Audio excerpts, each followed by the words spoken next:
오늘 하나님의 말씀은요, 계시록 1장 17절에서 18절 말씀입니다. 요한계시록 1장 17절에서 18절 말씀입니다.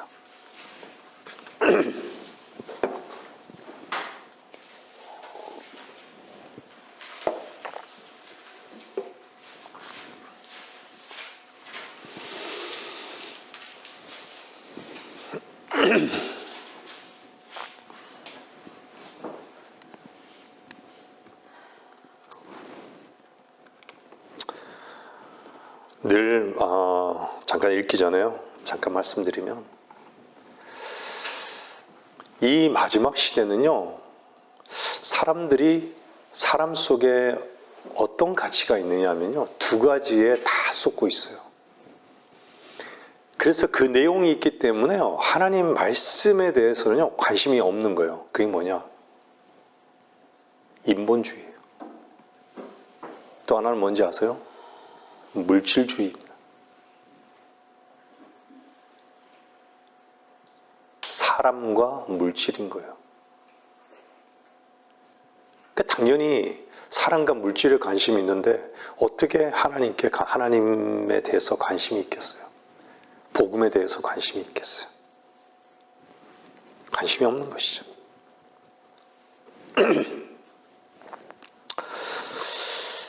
요한계시록 1장 17절에서 18절 말씀입니다.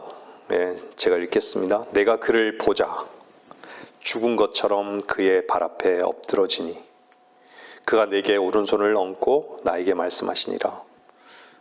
두려워 말라. 나는 처음과 마지막이요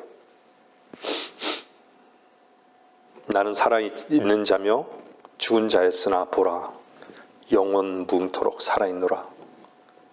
아멘. 또한 내가 지옥과 사망의 열쇠들을 가졌노라.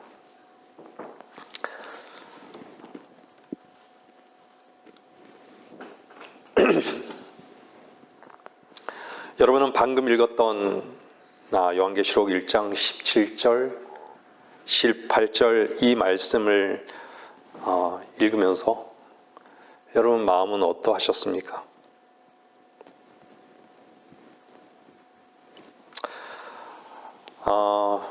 지금 여기에 위치가 어디예요? 요한계시록 1장 17절, 18절의 위치가 어디예요? 네? 네? 아니요, 물리적인 말고요. 지금 어디를 보고 있는 거예요? 어디인 거예요? 위치가요? 실질적으로는요.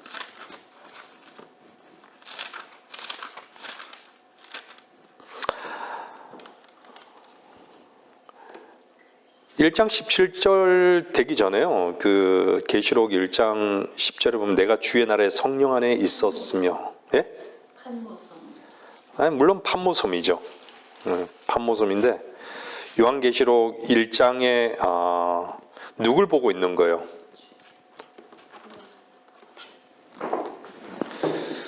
주님을 보고 있잖아요. 위치적으로 보면 어디예요?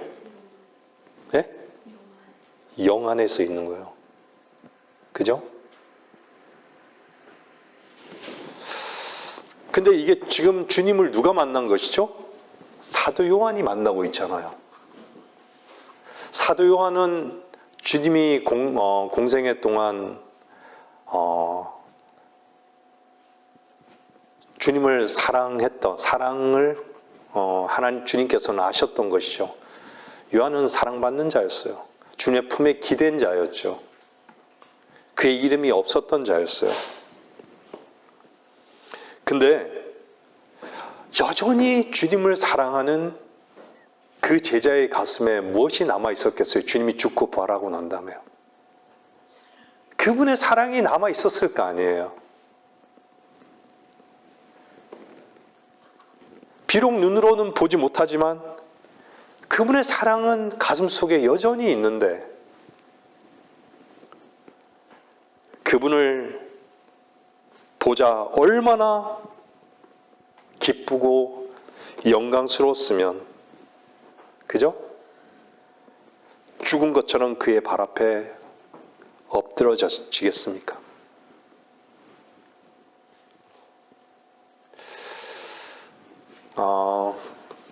주님은 그 인자한 목소리로 말씀하고 계시죠. 제일 먼저 뭐라 그래요?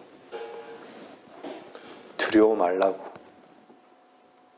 오늘의 제목은요, 두려움의 극복입니다. 두려움의 극복.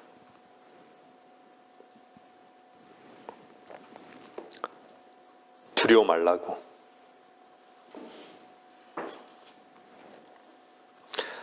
영원 뭉토록 살아있다고. 모두가 죽은 자로 세상은 온통 예수가 죽은 걸로 알았는데 죽고 나는 부활해서 영원토록 살아있다고.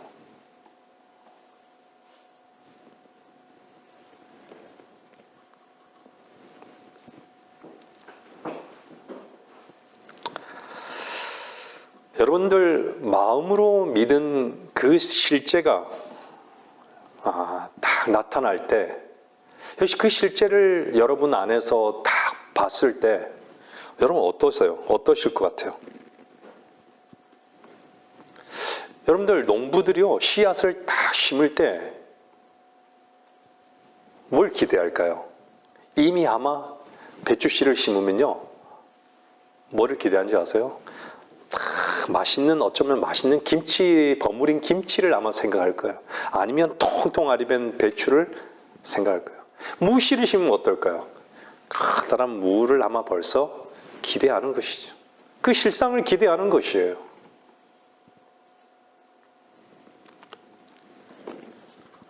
사람들은요, 그 실상에는 상당히 예민하죠.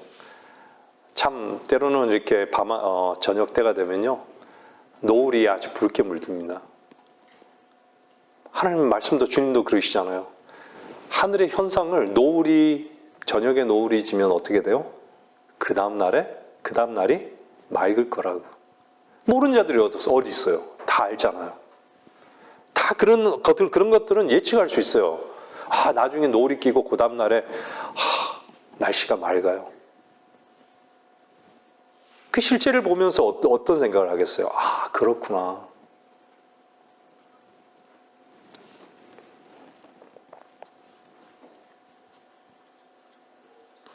오늘 본문 말씀을 읽으면서 그분 안에 사는 여러분이라면 그분과 분리되지 않은 그 증거의 참된 고백을 여러분 마음 안에서 아멘 하였을 것입니다.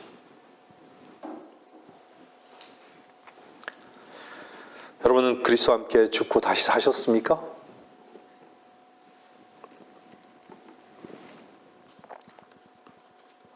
주님은 이 땅에 죄인인 우리를 구원하시기 위해 우리 대신 지옥과 우리 대신 사망하셨지만 그분은 거기에 머무르지 않으시고 부활하셔서 나이신 분으로 성전된 우리 몸 안에 주로 그리스도로 살아계십니다.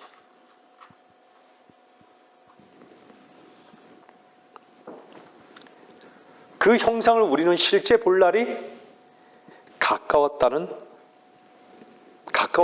왔다는 것입니다. 얼마 남지 않은 것입니다.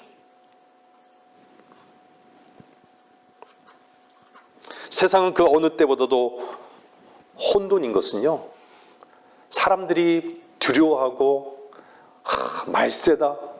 예? 오히려 세상이 말세라 그러잖아요.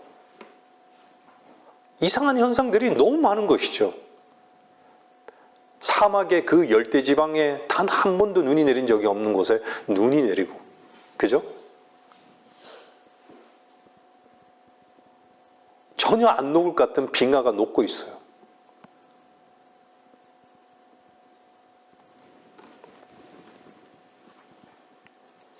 그만큼요, 그 어느 때보다도 세상이 혼돈인 것은 주님의 오심이 너무 가까이 왔다라는 것이에요.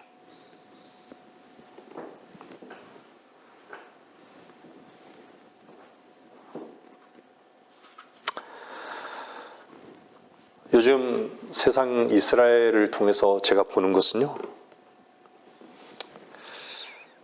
하나님께서 버리지 않은 이스라엘이라는 그 민족 때문에 참 놀라운 하나님의 말씀의 그 예언의 성취를 이루어가는 것을 보게 됩니다.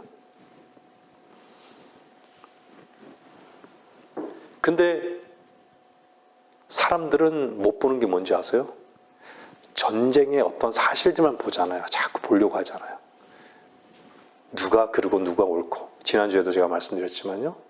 근데 적그리스도의 그 길을 예비하고 있는 것을 못 보는 거예요. 그리고 이 적그리스도의 이 길이 결국은 아직은 드러나지 않지만 전면에 드러날 때가 너무 가까운 거예요. 다 나라마다 이해관계가 다 있더라고요. 보니까 있어요. 왜 수많은 나라들 가운데 이스라엘인 것이죠? 세계의 중심에 있잖아요. 지금 이스라엘. 사람들에게 많이 알려졌어요. 이스라엘의 독립에 대해서도.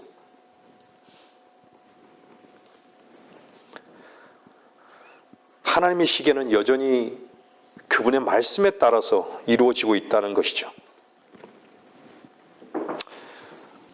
오늘의 말씀의 제목은 두려움의 극복입니다. 두려움의 문제는요, 많은 인생들이 가지고 있는 본질적인 문제들인 것입니다. 스트레스가 많고 신경 과민적인 현대 문화에 두드러진 그런 모습 중에 하나는요, 많은 사람들이 두려움의 노예가 되어 있다는 사실이에요. 밝지가 않아요. 즐겁지가 않아요.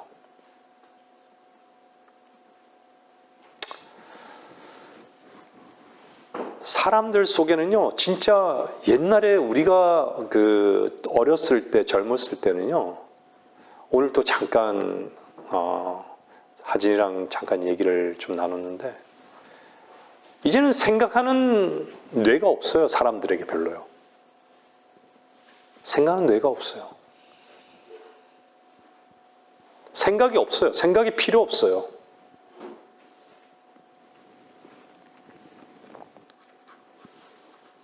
그냥요, 휩쓸려 가는 거예요. 세상의 풍조에 휩쓸려 가는 거예요.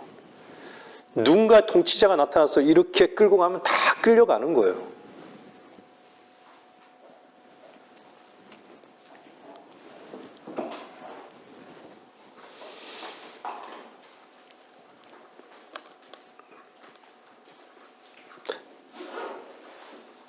지위가 높은 자나요? 낮은 자나? 부자나 가난한 자나? 무식한 자나? 유식한 자나? 노인이나 젊은 자나? 청년이나 막론하고요. 모든 사람들에게 다 해당되는 것이에요. 두려움의 노예. 자신에 대한 두려움, 타인에 대한 두려움, 과거에 대한 두려움, 현재와 미래에 대한 두려움, 질병과 죽음에 대한 두려움, 가난에 대한 두려움. 온갖 종류의 두려움을 가지고 있는 것이죠. 어느 때, 어느 시기보다도 지금은 어려운 때이고 두려운 때인 것이죠. 왜죠? 교회 휴거가 임박했기 때문입니다.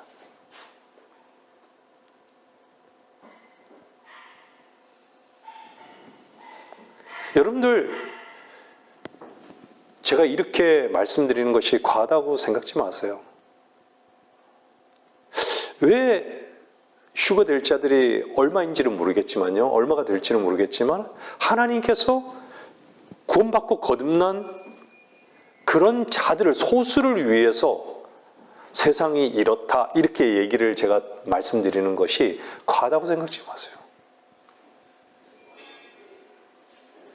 하나님의 방법은요, 세상이 생각하는 그 방법과 다른 거예요. 하루아침에도요, 하룻밤에도요, 몇십만 명을 죽일 수 있는 하나님이신 것이에요. 이집트의 모든 말과 병사들을 다 죽여버린 거예요. 한순간에요. 누구를 지키기 위해서요? 하나님은 누구에게 관심이 있죠? 하나님의 백성, 독특한 백성에게 관심이 있는 것이에요. 그래서 하나님이 경륜이 바뀌어가는 시점이라는 것이에요. 지금이.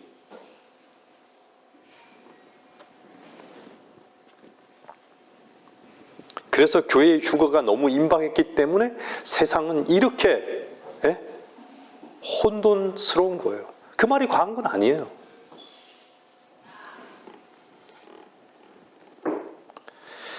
교회 휴거 이후에 이 땅에서의 두려운 일에 대해서는요, 요한계시록만이 아닌 성경의 수많은 곳에요, 그 부분을 말씀하고 있습니다. 성경에 관심이 없는 것이에요.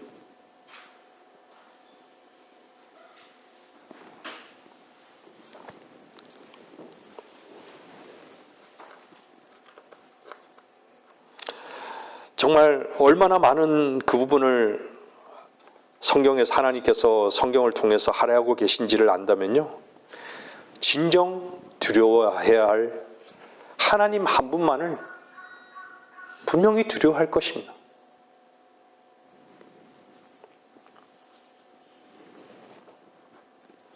아직도 구원받지 못한 분이 계시다면요, 굴욕적이고 뭔가에 자기가 끌려간다는 생각은 사람들이 못하나 봐요. 이 세상 신이 너무 그 안에 너무 빛이 들어갈 틈이 없기 때문에요.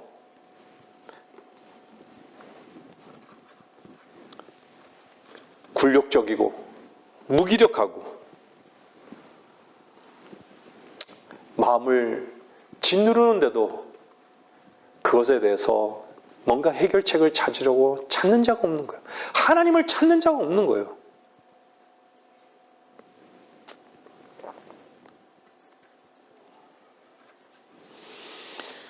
그런 굴욕적이고 무기력하고 마음을 짓누르는 그 두려움으로부터 구원하신 생명의 주를 만나서 놀라운 자유와 평안과 소망을 얻어야 될 텐데 너무 안타까운 것이죠.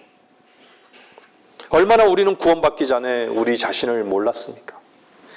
얼마나 우리는 속으며 살아왔습니까? 얼마나 해결할 수 없는 두려움 속에서 살았습니까?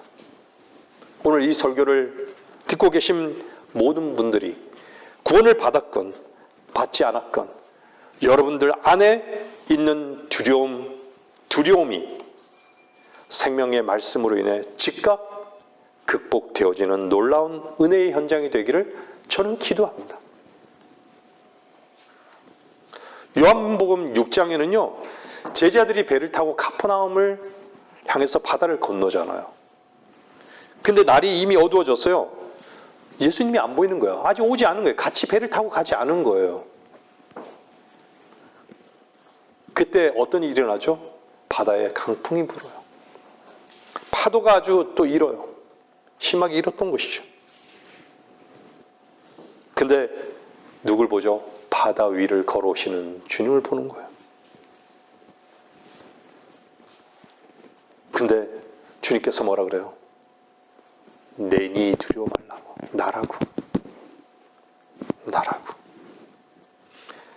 난이 두려워 말라고.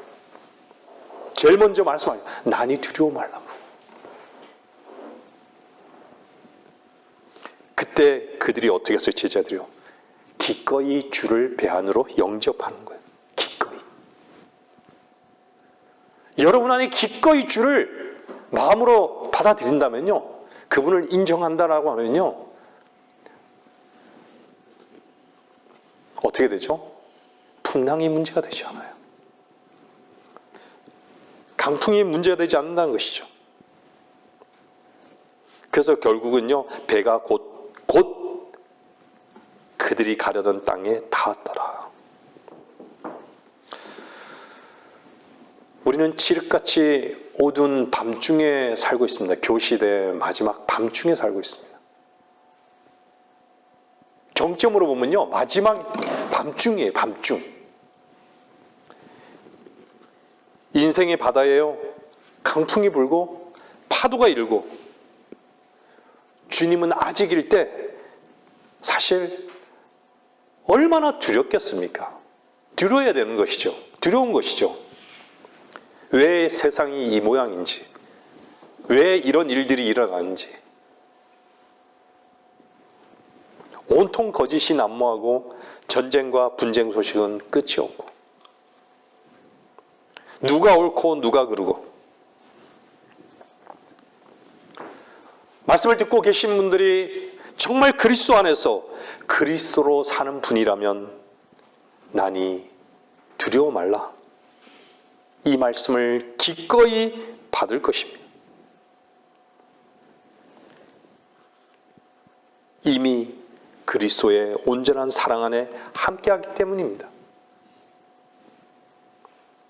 왜 구원받았다고 하는 사람이 구원에 대해서 의심하고 지옥으로 갈까 봐 걱정해야 하는 것이죠? 우리의 구원이 우리에게서 나온 것이 1도 아니라 전적으로 하나님의 은혜였던 것이죠. 나에게서 나온 의가 1도 아니라 전적으로 하나님의 의였다는 것이죠. 그래서 죄인인 우리는 죽어 마땅한 자들이었음을 인정할 수밖에 없었고, 그분 안에서 죽고 그분의 생명을 얻은 것이 우리들의 하나님 앞에 간증이었던 것 아닙니까? 우리가 무슨 근거로 심판날에 담대함을 가질 수 있을까요? 그것은 이 벌레를 향하신 그분의 온전한 사랑, 그 하나밖에 없는 것이죠. 그분의 사랑 안에서 온전하지 않은 사람은요, 두려움에 고통이 있는 것이에요. 사랑이라는 것은요, 하나된 마음이지 분리된 마음이 아니에요. 성경은 두려워 말라라고요 50번이나 말씀하고 있습니다. 성경에서 두려워 말라는 그 말씀은요, 산의 정상처럼 두드러지게 나타나고 있는 말씀 중에 하나입니다. 이 말씀으로 하나님은 아브라함을 위로했던 것이에요. 아브라함이 되기 전에 아브라함을 위로했던 것이에요. 창세기 15장 보세요. 15장 1절 보세요.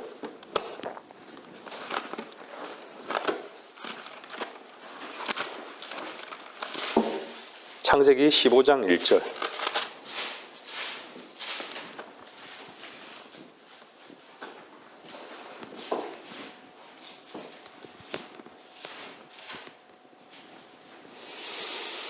이런 일들 후에 주의 말씀이 환상 중에 아브라함에게 임하여 말씀하시기를, 아브라함아 두려워 말라.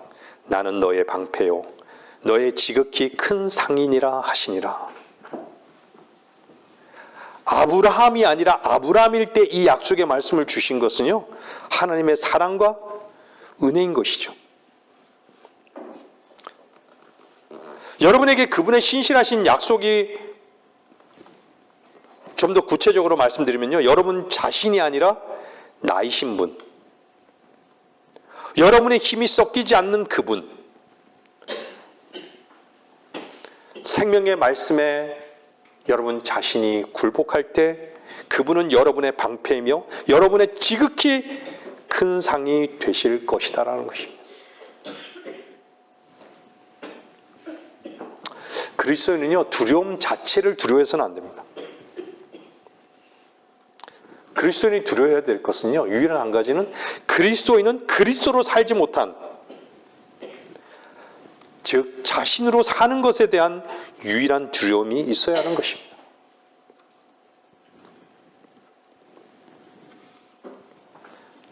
땅에 속한 두려움을 그리스도로 사는 우리는요, 주께 다 맡겨버리는 것이죠. 얼마나 지혜로운 것입니까? 주 하나님에 대한 거룩한 두려움만이 유일한 두려움인 것입니다. 주님과 하나 되지 못한 두려움만이 일생을 통해 가질 수 있는 가장 건강한 두려움입니다. 우리는 주님이 공중에서 우리를 부르실 그날까지 이 부분에 포커스를 맞추는 거예요. 제가 말씀을 전하기 전에 성경을 잠깐 봤죠. 이사야 66장 1절 2절 봤죠. 5절. 하나님께서 여러분을 돌보시다는 그 증거를 어디에서 찾아야 되느냐? 주의 말씀에 반응하는 거예요. 또한 시편 51편의 영적인 그 상태. 여러분들 한번 말씀을 듣는 여러분들 시편 51편을 한번 읽어보십시오.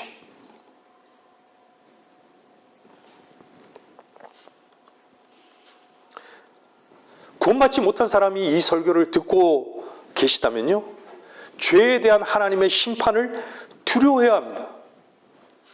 하나님의 거룩하심을 두려워해야 합니다.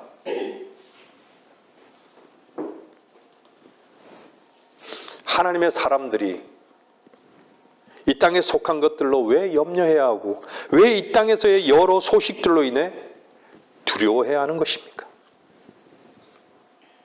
베드로전서 5장 7절은 이렇게 말씀하고 있어요. 너희의 염려를 다 하나님께 맡기라. 이는 그분께서 너희를 돌보심이니라. 하나님께서 돌보시는 사람은, 제가 다시 말씀드려요. 시편 51편이 하나님께서 돌보시는 사람인 것이에요.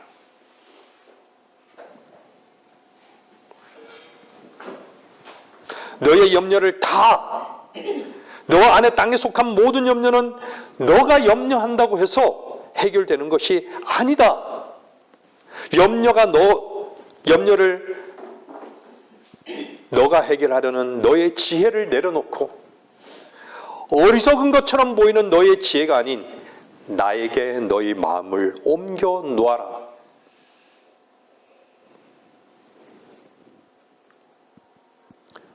유일한 문제는 말씀은 알겠는데 염려 자체만 보일 뿐 하나님께 맡기지 못하고 염려를 붙잡고 있는 나의 불신이 유일한 문제인 것이죠. 두려워 말라 하신 하나님은요, 광야에서 우물을 파는 외로운 작업을 하던 이삭을 위로하셨습니다. 유일한 피난처가 그분 안에 있다라는 것입니다. 야곱이 어린 요셉을 잃고 요셉이 애굽의 어딘가에 있었을 때 하나님은 이 말씀으로 야곱을 위로하였습니다. 두려워 말라고. 두려워 말라라는 이 말씀으로 하나님은 홍해에서 이스라엘 백성을 위로하셨던 것이죠. 제가 한 절만 찾아볼게요. 출애굽기 14장 13절 보십시오. 출애굽기 14장요.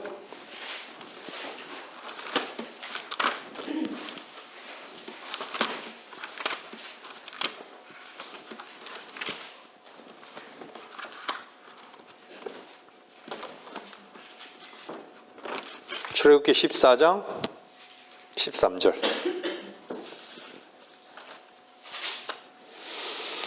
모세가 백성들에게 말하기를 너희는 두려워 말고 가만히 서서 주께서 오늘 너희에게 보여주실 구원을 보라. 너희가 오늘 본 이집트인들을 다시는 영원히 보지 못하리라. 왜 주님께서 성경에 50번이나 여기저기 두려워 말라라고 말씀하셨을까요? 우리들, 그리스도인인 우리들에게요, 주어진 위대한 유산의 일부인 것이죠. 이 말씀이 나오는 그 배경을 성경에서 몇 개를 살펴보는 것은 좋을 것 같습니다. 성경에서 여러분들 그리스도 안에서라는 그 말씀이 얼마나 많이 등장하고 있는 줄 아십니까? 그런데도 그리스도 안에서의 실제가 없는 것이죠. 왜 그렇죠? 흉내만 내고 있기 때문에. 늘 그리스도 안에 있는 그 평안과 쉼과 풍성함을 누리지 못하는 것이죠. 십자가를 전파하는 것 중요합니다. 하지만 자신을 부인하지 않고요, 십자가로 나아가는 것을 즐거워하지 않는데 어떻게 생명을 얻는다는 것이죠?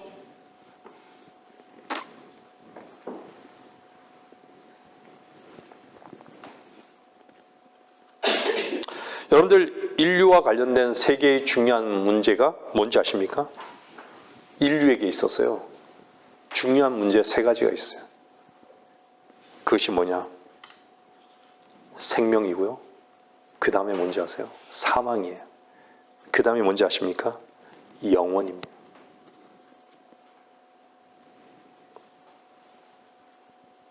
이 세 개의 문제에 대해서 누구나 알 수 있는 답변을 해줄 수 있는 유일한 분, 그분은 우리 주 예수 그리스도 한 분뿐이십니다.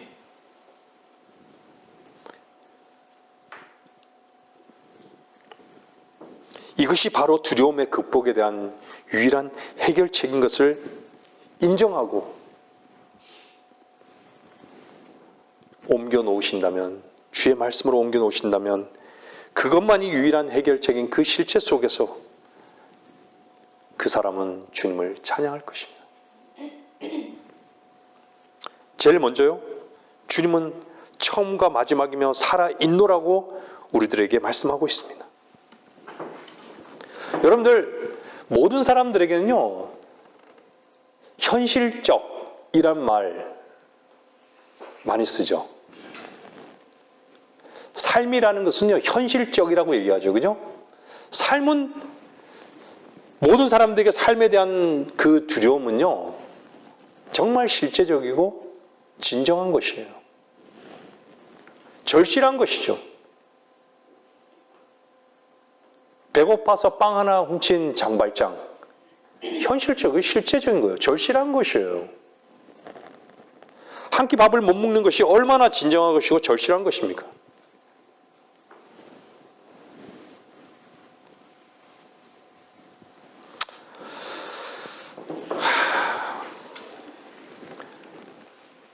근데요,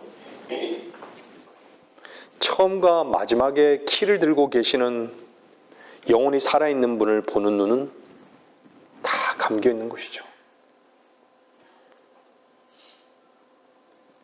세상에 우연히 생긴 게 뭐가 있습니까, 도대체? 우리 아니땡 굴뚝에 연기 날까라는 속담도 있죠.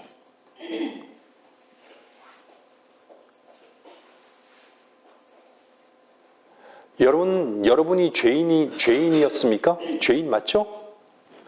근데 여러분의 부모는 어땠어요? 죄인이잖아요. 죄악 중에서 나를 조성하셨잖아요. 그 후에 조상은 어땠을까요?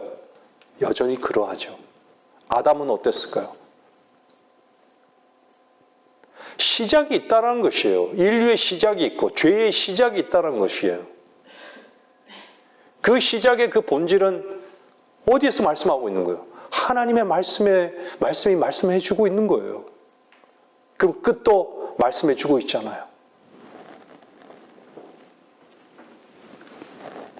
근데 관심이 없는 것이죠. 저는 이번 주 말씀을 묵상하면서 들었던 생각이 있었습니다. 이 세상에서 누가 나에게 산 교훈을 줄 수 있는 스승으로 불릴 수 있을까? 누가 얘기하면서 이런 말을 하게 된 거예요. 생각을 하게 된 거예요. 그것은요, 가장 자신에게 절망적이고, 자신에 대해서 절망적이고, 실패하고, 좌절한 사람이다.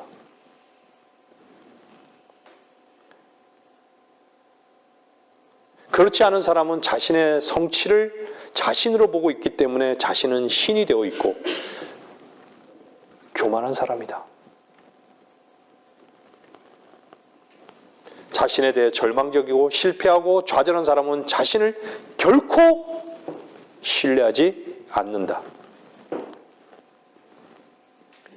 그 사람은 하나님 한 분만을 신뢰할 수밖에 없고 그분의 약속 하나만이 참된 것임을 인정할 수밖에 없다.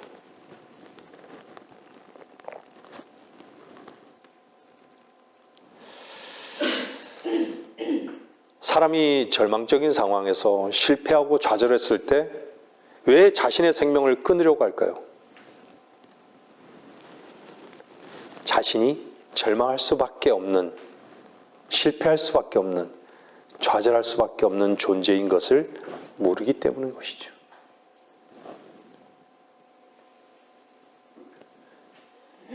그 사람은 얼마나 교만한 사람입니까? 저는요, 참 인생을 돌아보면요, 의존적인 사람이었습니다. 그래서 저는 최자매를 참 힘들게 했어요. 돌아보니까요. 근데 그 의존적인 저 자신의 연약함으로 치부하며 살아왔었지만요, 주님 안에서 주님을 의지하는 것으로 옮겨지게 되었습니다.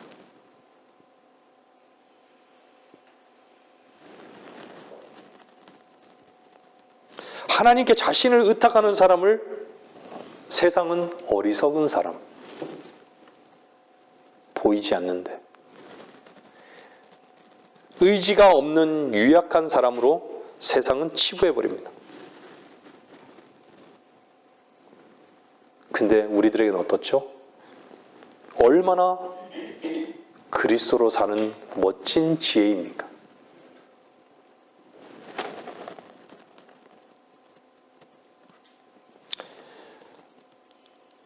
이 설교를 들으면서요, 어떤 사람은 자기 자신은 나는 독립적인 사람이다라고 말하는 사람이 있을 줄 모르겠습니다.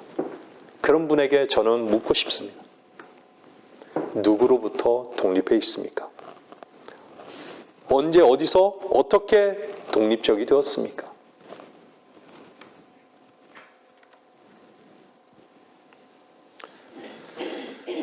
구원받고 거듭난 사람이라면요, 그리스도의 생명으로 함께 묶여 있습니다.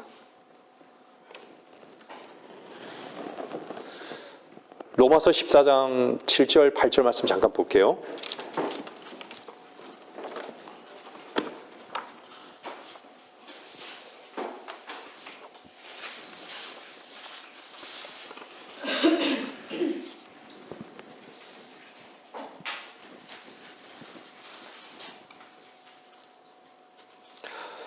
로마서 14장 7절 8절. 이는 우리 중에는 아무도 자신을 위해 사는 사람이 없고 자신을 위해 죽는 사람도 없기 때문이라. 우리는 살아도 주를 위하여 살고 죽어도 주를 위하여 죽나니 그러므로 우리가 살든지 죽든지 우리는 주의 것이라.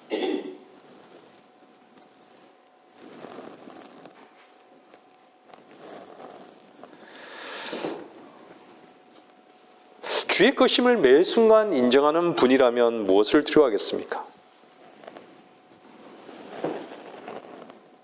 하늘에 속한 주를 얻은 그 생명으로 한순간에 변화돼서 공중으로 끌려 올라갈 날을 소망하는 것이 마땅한 것이죠. 그래서 주 안에서 즐거운 것입니다. 이 땅에서 헛된 것에 연연하지 않는 것이죠. 무엇이 헛된 것입니까? 이 땅에 속한 가치로 사는 모든 것이죠.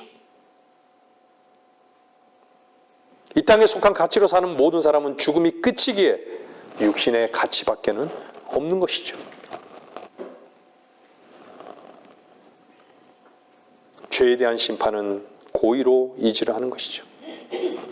심판하실 분을 외면하는 것이죠.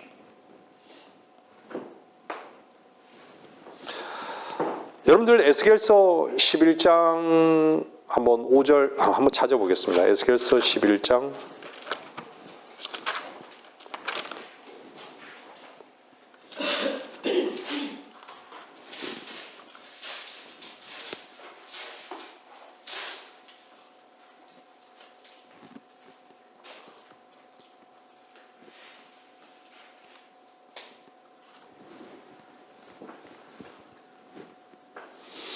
주의 영이 내게 내리시어 내게 말씀하시더라. 말하라. 주께서 이같이 말씀하시니라. 오 이스라엘 집아 너희가 이같이 말하였도다. 내가 너희 마음속에 생기는 일들을 일일이 아노라. 너희 마음속에 생기는 일들을 일일이 아노라. 여러분들 세상에서 가장 실망하고 좌절하고 절망했던 성경에 한 사람이 등장하죠. 그 누구였죠? 욥이었죠. 그리고 제가 알기로는 솔로몬입니다. 솔로몬. 또 한 사람을 대라면 솔로몬일 겁니다. 근데 솔로몬은요, 인생의 모든 물질과 세상의 모든 물질과 세상의 모든 지식과 이치와 모든 것을 다 누려보고 취해봤어요. 1000명이나 되는 아내를 둬보기도 하고. 근데 결론은 뭐였죠? 다 헛되다 이거예요. 해 아래 모든 것은 다 헛되다. 그 헛되다라는 어떤 것이 헛되냐에 대해서요. 여러분 집에 가서 한번 전도서를 보세요. 10가지에 대해서 다 헛되다. 우리 삶의 모든 것이 다 헛되다. 그래서 전체 일의 결론은 뭐였어요? 두려워하라. 누굴 두려워하라는 거예요? 하나님의 심판을 두려워하라는 얘기예요. 하나님을 두려워하라는 얘기예요.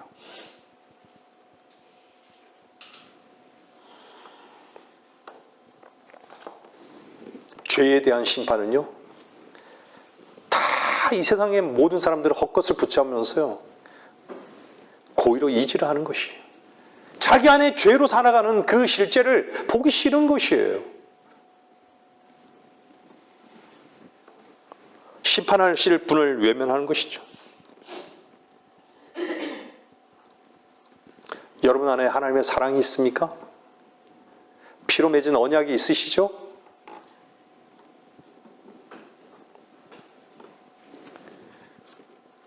여러분을 거듭나게 한 영원한 하나님의 말씀의 씨로 여러분들은 심겨진 자들입니다. 그분의 말씀의 그 능력이 우리의 저와 여러분의 천한 몸을 변화시킬 것에 대한 소망이 있는 것입니다. 어떻게 천하고 보잘것없는 씨가 줄기와 잎과 열매와 또 씨를 만들어내는 것입니까? 왜 그럴까요? 그 씨 안에 있는 생명이 있는 것이죠. 하나님의 생명의 역사를 자랑하는 성도는요, 결코 헛된 것을 간증하지 않는 것이죠. 저희 직장에요, 또 한 분을, 예전에 말씀드렸던 그 한 분을 제가 또 말씀드리는데 죄송한데, 그분이 어저께 담임 목사님이 또 기도를 시켰다는 거예요. 기도를 좀 써달라고, 목사님 좀 기도를 좀 써달라고 저에게 또 요구하는 거예요. 부탁을 하더라고요. 따라다니면서. 그래서 제가 본인은 살면서 하나님께 무엇으로 인해 감사하고 그분의 이름을 찬양하는가고 물어봤습니다. 그랬더니 좀 생각하더니요, 제가 그것으로 기도하면 된다고 말씀을 드렸죠. 그랬더니 이렇게 고백하더라고요. 담임 목사님으로 인해서요, 여행 가게 돼서 감사하고, 우리 가족들이 행복해서 감사하고. 제가 그런 얘기를 들으면서요, 참 답답했습니다. 옆에 있던 소장님께서 좀 시간 지나더니 그런 것을 대표 기도로 기도한다는 게 이상하다고.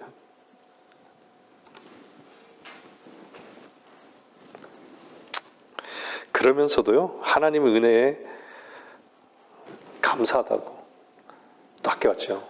에스겔서 말씀대로 하나님의 영광을 위해서. 이런 말은 너무 쉽게 쓰는 것이죠.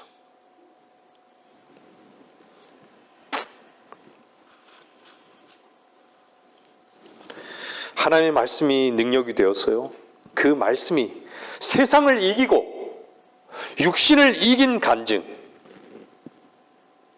이것이 그리스도인들이 하나님의 생명을 얻고 누리고 있는 삶의 간증이 아니겠습니까? 이 세상은요, 하나님의 경륜에 따라 적그리스도의 길이 하나하나 예비되어 가고 있습니다.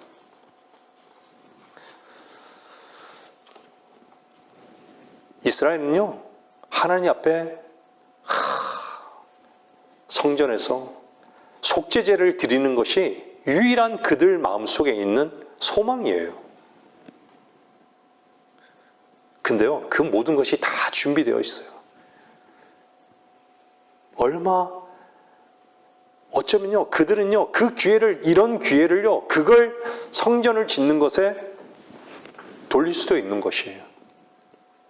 순식간에 모든 것이 다 준비되어 있습니다. 세상은 아직 그 실제를 보는 눈이 없어서요, 언론이 보여주는 대로 보고 있어요. 이 세상에 닥쳐오는 마귀의 계략들을 우리 그리스도인들은 몰라서는 안 되는 것이죠.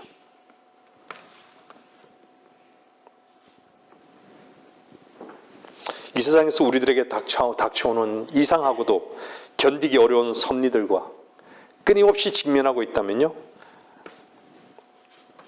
아니면 세상의 즐거움 속에서 평안하고 안전하다고 여기고 있다면요, 우리는 하나님과 분리되었는지, 그분의 사랑과 온전함으로 하나 되어 있는지를 한번 점검해 보시길 바랍니다. 그러할 때 우리는 솔로몬같이 이렇게 고백할 줄 알아야 합니다. 열왕기상 3장 7절은요, 이렇게 고백하고 있어요. 찾지 마세요. 제가 읽겠습니다. 오 주 나의 하나님이여. 왕이에요. 솔로몬이 왕이 됐을 때예요. 근데 이렇게 고백해요. 오 주 나의 하나님이여, 나의 하나님이여, 이제 주께서는 주의 종을 내 아버지 다윗을 대신하여 왕으로 삼으셨나이다. 나는 어린아이에 불과하오니 어떻게 나가고 들어와야 할지 알지 못하나이다.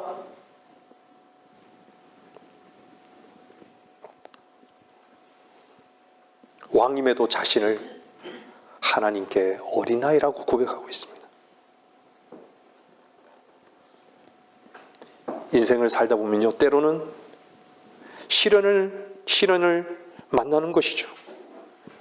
그 실상 앞에서 두려워진 때도 있는 것이죠.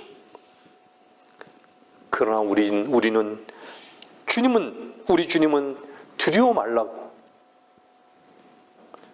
내 너를 버리지도 포기치도 떠나지도 않으리라고 어린아이와 같이 받아들이는 것이죠. 근데 머리는 다른 대안을 찾고 있으니 어떻게 하면 좋죠?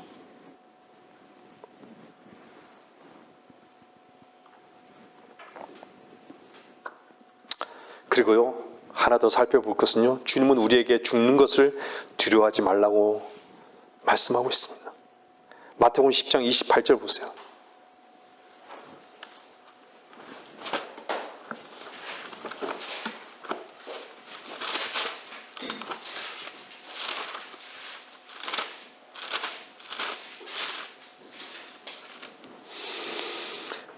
마태복음 10장 28절.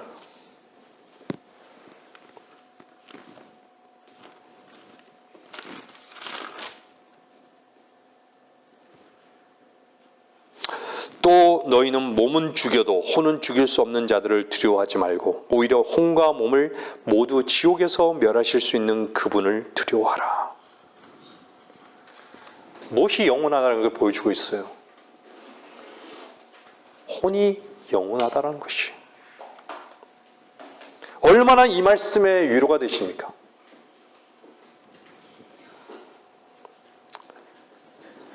그분은 우리에게 내가 전에 죽은 자였으나 보라 영원 무궁토록 살아있노라.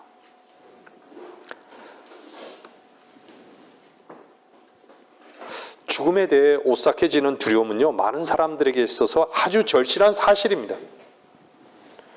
죽음 앞에서는 아무리 인생을 오래 살았다 할지라도요, 겁에 질린 어린애일 수밖에 없는 것이죠. 죽음이라는 생각이 주는 그 그늘이 모두에게 생소한 경험이기 때문입니다. 죽음은 어떠한 여행자라도 갔다가 돌아오지 못하는 행선지인 것이죠. 하나님께서 정해놓으신 공평한 운명인 것이죠.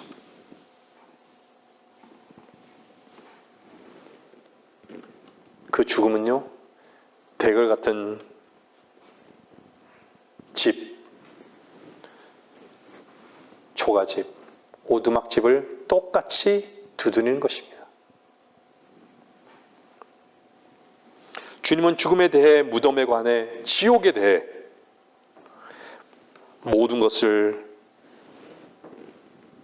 경험하신 분이십니다. 그분이 몸소 겪으셨고 그곳들에 가셨기 때문입니다. 그분은 하나님이셨어요.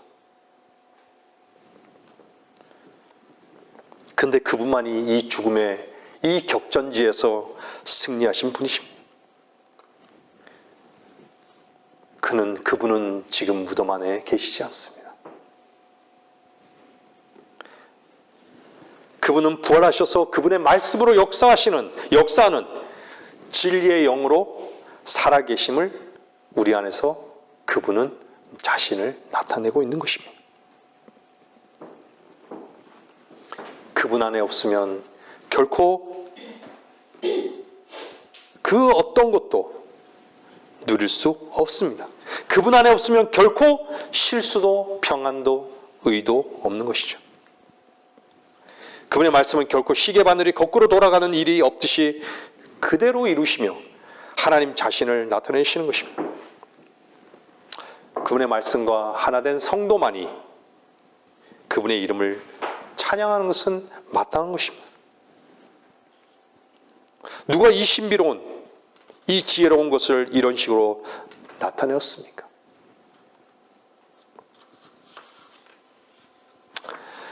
분명 어느 때인가 고린도전서 15장 25절 26절 말씀처럼요, 주께서 모든 원수를 자기 발 아래 두실 때까지 통치하셔야 하리니 멸망받게 될 마지막 원수는 사망이라. 이제요, 이 세상의 모든 전쟁은 끝날 것이에요. 사망은 굴복될 것입니다. 우리는 그리스도로 말미암아 우리에게 이김을 주시는 하나님께 감사하게 될 것입니다. 제가 죽음을 혹여 먼저 맞아서 유언을 할 기회가 있다면요, 저는 우리 가족들에게 엄숙하게 이렇게 말하겠습니다.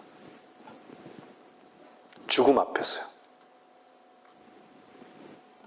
이것이 하나님이 정해놓으신 길이라고. 하나님은 모든 것을 선하게 이루시는 분이라고. 나는 그분의 뜻을 아무 의심 없이 받아들이고 간다고. 나는 곧 주님을 뵐 거라고. 또 다시 보자고.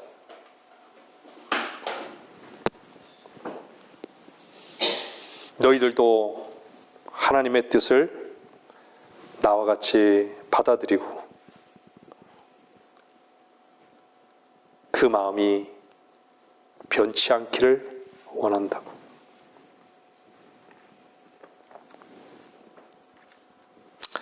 주님은 우리에게 사는 것과 죽는 것뿐만 아니라 영혼을 두려워하지 말라고도 말씀하셨습니다. 사망과 지옥과 사망의 열쇠를 가지고 계신 분. 열쇠는요, 이 평범한 단어가 뜻하는 중대한 의미가 있습니다. 그것은요, 인도, 건의, 지배, 이걸 뜻하는 것이에요.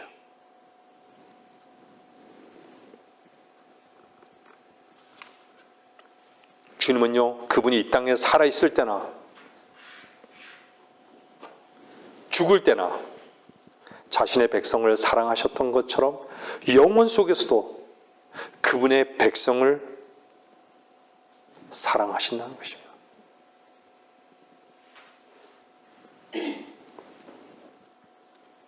물론 이스라엘 백성뿐 아니라 하나님의 피로 하나 된 이방인이었던 우리 역시 그렇다는 것입니다.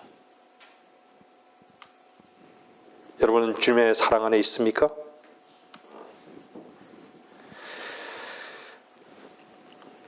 그래서 요한복음 14장에는요, 나의 아버지 집에는 많은 저택들이 있느니라.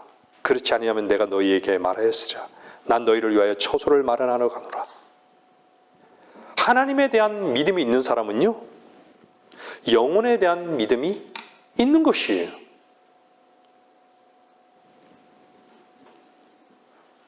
무덤은 모든 것을 끝내주지 않습니다.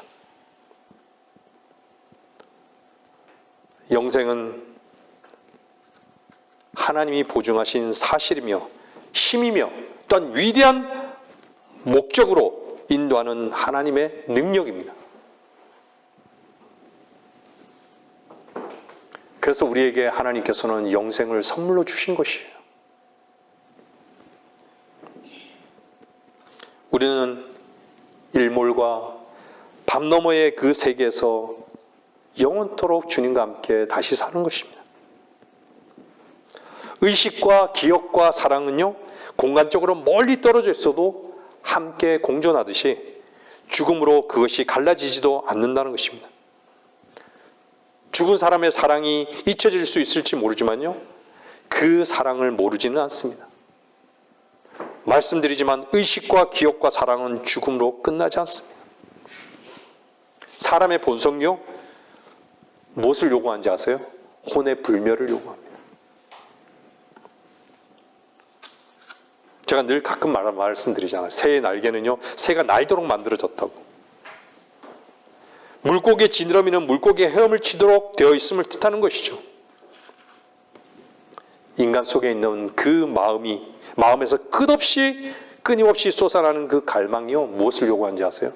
불멸을 요구하는 것이에요. 영혼이 죽지 않은 것을 아는 거예요, 의식적으로요.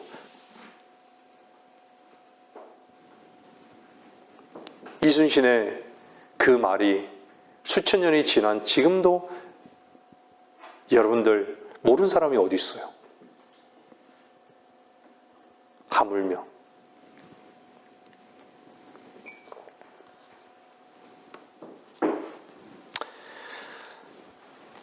인간의 마음은요, 불멸을 주장하는 그 외침을요, 그치기를 갈망하는 것입니다. 거부하는 것이에요. 그래서 욥이 사람을 생각했을 때, 욥이 이렇게 하죠. 사람을 생각했을 때 욥은요, 뭐라고 얘기하냐면요, 이렇게 얘기해요. 사람을 생각했을 때 사람이 죽으면 어찌 다시 살리까? 라고 질문해요. 사람이 죽으면 다 어찌 다시 살리까? 근데 욥이요, 하나님을 생각할 때는 이렇게 고백했던 것이죠. 욥기 19장 보세요. 19장. 이제 끝나갑니다. 19장. 욥기 19장.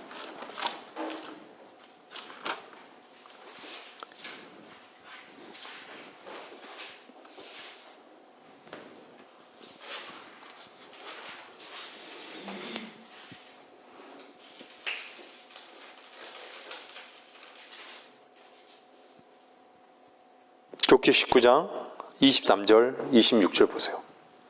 오, 내 말들이 지금 기록된다면, 오, 내 말들이 책에 쓰여진다면, 내 말들이 철필과 나무로 바위에 영원히 새겨진다면, 이는 나의 구속주가 살아계시고 훗날 그가 땅에 서실 것임을 내가 알미라. 아멘이죠. 내 피부의 벌레들이 이 몸을 멸한 뒤에라도 내가 내 몸을 입고 하나님을 보리라.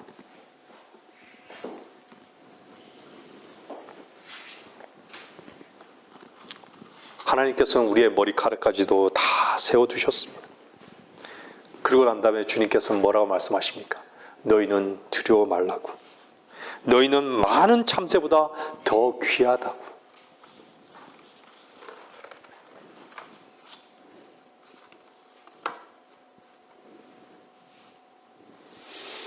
아브라함은 하나님의 친구였습니다. 주님은 죄인의 친구였습니다. 죽음도요, 우정을 깨뜨리지는 않습니다. 에녹이 하나님과 동행하다가 그를 하나님이 데려가셨습니다. 여러분은 이 말씀을 어떻게 들으십니까? 이제 곧 에녹과 같이 그러한 때가 한순간에 일어날 것을 저는 소망합니다. 여러분이 이 말씀을 어떻게 듣고 있습니까? 하나님께서 예배해 놓으신 이 계획에 여러분 기쁨이 넘치지 않습니까? 결론을 내리겠습니다. 주님은 사망과 무덤과 부활과 영혼을 먼저 경험하셨습니다. 그래서 주님은 나는 부활이요 생명이니 나를 믿는 자는 죽어도 살 것이며 또 살아서 나를 믿는 자는 누구나 영원히 죽지 아니하리라. 그 다음에 뭐라고 묻죠? 내가 이것을 믿느냐? 이것을 믿느냐? 여러분의 답변 차례입니다. 이 은혜로운 말씀으로 우리들을 위로하고 있습니다.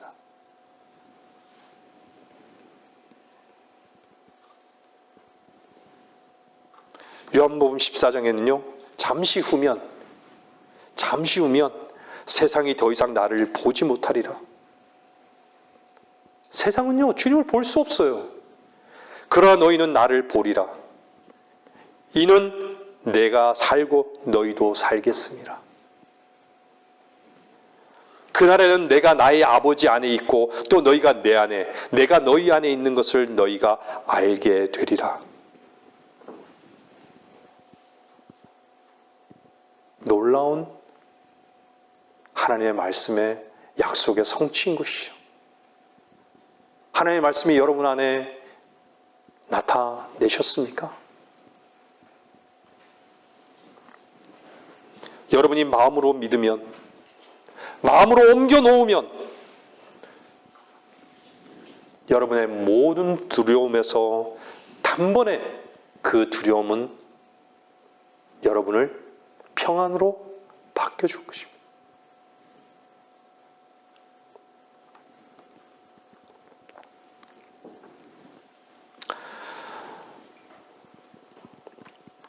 여러분은 그리스도를 여러분의 개인의 구주로 믿고 그를 주인으로 여기면서 그분 앞에 기꺼이 머리를 숙이십니까? 여러분이 진정 그러하다면 여러분은 여러분의 그 인생길을 망설임 없이 두려움을 가지지 말고 전진해 나가십시오. 주님은 여러분을 향해서 여러분은 여러분의 것이 아니라 내 것이라고.